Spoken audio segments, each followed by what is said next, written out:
بسم الله الرحمن الرحيم.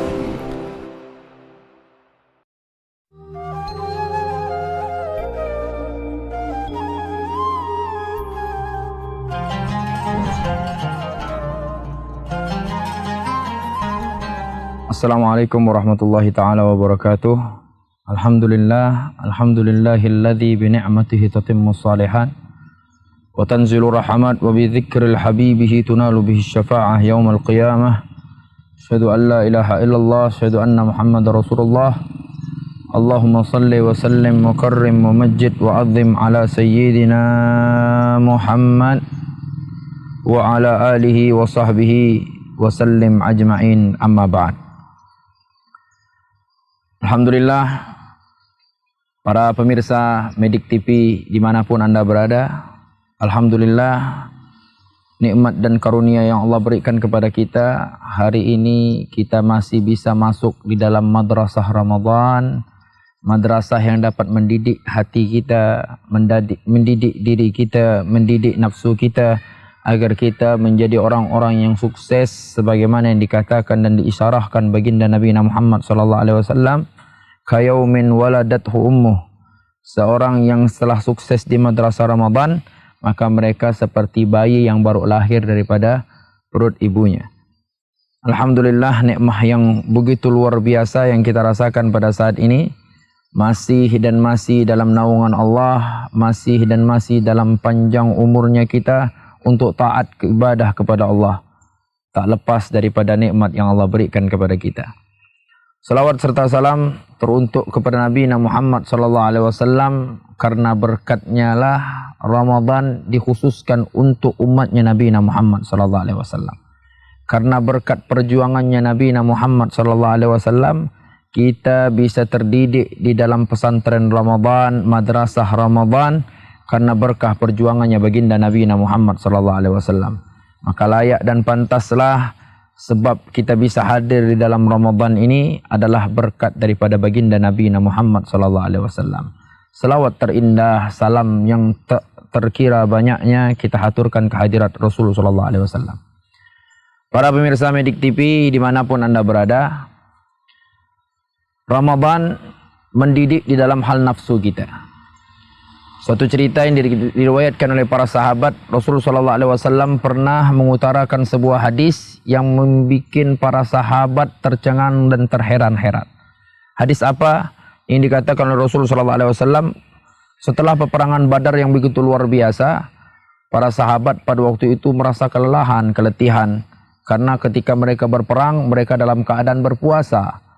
Dan sebagaimana yang telah kita ketahui, peperangan Badar terjadi pada bulan Ramadan, bulan di mana diwajibkan para sahabat Rasulullah SAW untuk berpuasa.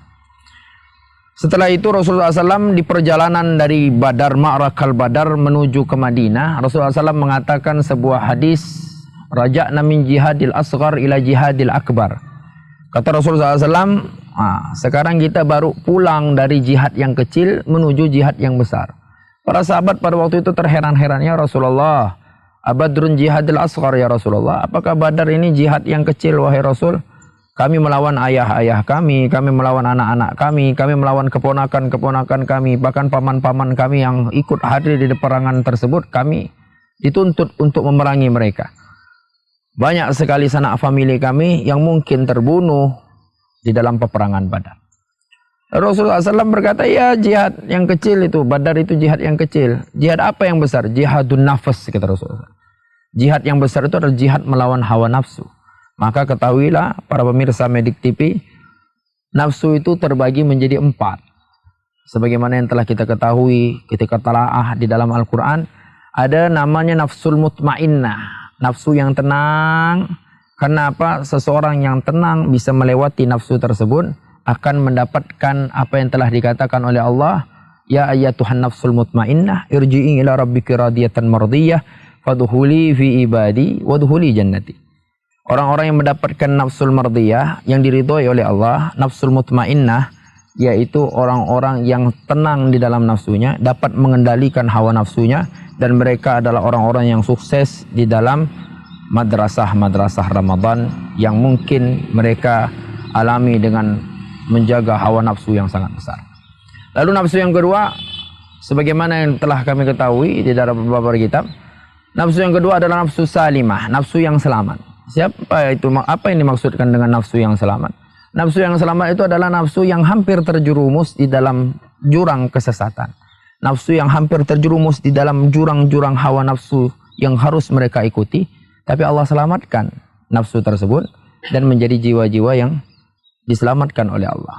Kalau kita pernah talaah di dalam Maulid Diba, ada perkataan daripada hadis Rasulullah SAW, sepertiga daripada mereka masuk surga tanpa hisab, sepertiga lagi sulusun ya'tuna bidhunubin wa khataya 'idhamah. Di dalam hadis tersebut, sepertiga daripada mereka datang dengan dosa yang sangat besar, tapi Allah selamatkan dia. Maka perkataan Allah di dalam Al-Quran, wa in kuntum ala safa hufratin minan nar fa anqadhakum minha. Kalian sudah berada di tepi jurang api neraka, maka aku yang selamatkan. Maka jiwa-jiwa yang selamat adalah jiwa-jiwa yang Allah berikan hidayah di dalamnya, mereka yang mendapatkan petunjuk sebagaimana yang kita minta di dalam setiap solat kita, ihdinas siratal mustaqim siratal ladzina an'amta alaihim. Ya Allah, berikanlah kami petunjuk jalanmu yang lurus, jalan yang penuh dengan kenikmatanmu, bukan jalan orang-orang yang tersesat, lagi jalan orang-orang yang engkau tidak ridhoi dan engkau penuh murka di dalam. Oleh karena itu nafsu yang kedua. Lalu nafsu yang ketiga apa? Nafsu lawamah. Nafsu lawamah adalah nafsu yang jelek. Nafsu yang sering seseorang itu mengikuti hawa nafsunya. Kadang juga tidak mengikuti hawa nafsu, tapi lebih banyak mengikuti hawa nafsu yang jelek tersebut. Mereka adalah orang-orang yang mungkin lebih tepat pada bulan Ramadan ini, sebagaimana yang diisarahkan Rasulullah SAW, kam min sa'imin laisa lahu min siyamihi illal ju' wal atas. Berapa banyak daripada mereka yang tidak mendapatkan pahala puasanya, tapi hanya mendapatkan lapar dan dahaga saja. Mereka yang mengikutkan hawa nafsunya. Puasa mereka hanya mereka jaga dalam makan dan minumnya, tapi perkataan, perbuatan mereka mengikuti hawa nafsunya. Benar, Ramadan semua setan dikunci. Benar, Ramadan semua makhluk-makhluk yang terkutuk semuanya dikunci oleh Allah. Tapi hawa nafsu tidak dikunci sama Allah. Maka perantara Ramadan mendidik hawa nafsu kita semuanya. Maka jauhi nafsu-nafsu lawamah. Lalu yang keempat, nafsu yang paling jelek adalah nafsul ammarah. Nafsul ammarah adalah nafsu yang tidak bisa diselamatkan lagi. Nafsu-nafsu jiwa-jiwa yang mana mereka antusias di dalam mengikuti kejelekan-kejelekan mereka. Bahkan melebihi daripada mereka mengikuti daripada jejak-jejaknya setan. Bahkan Allah mengisyaratkan di dalam Al-Quran, ulaika kal an'am bal hum adhal. Nah, jiwa-jiwa yang sesat itu, jiwa-jiwa yang ammarah adalah mereka seperti binatang, bahkan lebih jelek daripada binatang. Oleh karena itu, di pesantren Ramadan kita disuruh memilih mana nafsu yang harus kita ikuti. Ada nafsul mutmainnah, ada nafsu salimah, ada nafsu lawamah, ada nafsu al-ammarah. Maka tergantung daripada kita semuanya, kemana kita tujukan langkah kaki kita. Apakah ke nafsul mutmainnah? Kalau kita menjalani nafsul mutmainnah, maka kita adalah orang-orang yang selamat di dunia, di kubur dan di akhirat.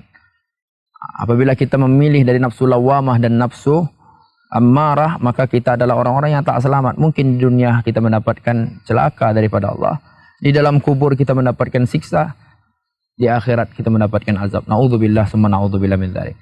Oleh karena itu, didik diri kita di dalam pesantren Ramadan, jangan lepaskan apa-apa yang daripada perbuatan baik yang harus kita lakukan di pada bulan Ramadan. Ayo semangat menempuh Ramadan. Ayo semangat kita, mumpung hari ini adalah hari masih di dalam 10 rahmat yang Allah turunkan kepada kita semuanya. Oleh karena itu, penuhi hati kita dengan rahmat, penuhi hati kita dengan ampunan, penuhi hati kita semuanya dengan perbuatan-perbuatan baik, agar semua jalan kita lurus sampai kita sebagaimana yang diisyaratkan oleh Rasulullah SAW, kayaumin waladathu ummu, seperti bayi yang baru lahir di dalam perut ibunya. Mudah-mudahan Ramadan kita menjadi Ramadan yang dapat mendidik kita menjadi orang-orang yang sukses, sukses di dunia, sukses di akhirat. Oleh karena itu, semangat di dalam memperjuangkan Ramadan kita. Ramadan itu sukses dan dapat membuat sukses bulan-bulan yang lainnya, itu tergantung daripada diri kita sendiri. Wallahu muwaffiq ila aqwamit thariq. Assalamualaikum warahmatullahi taala wabarakatuh.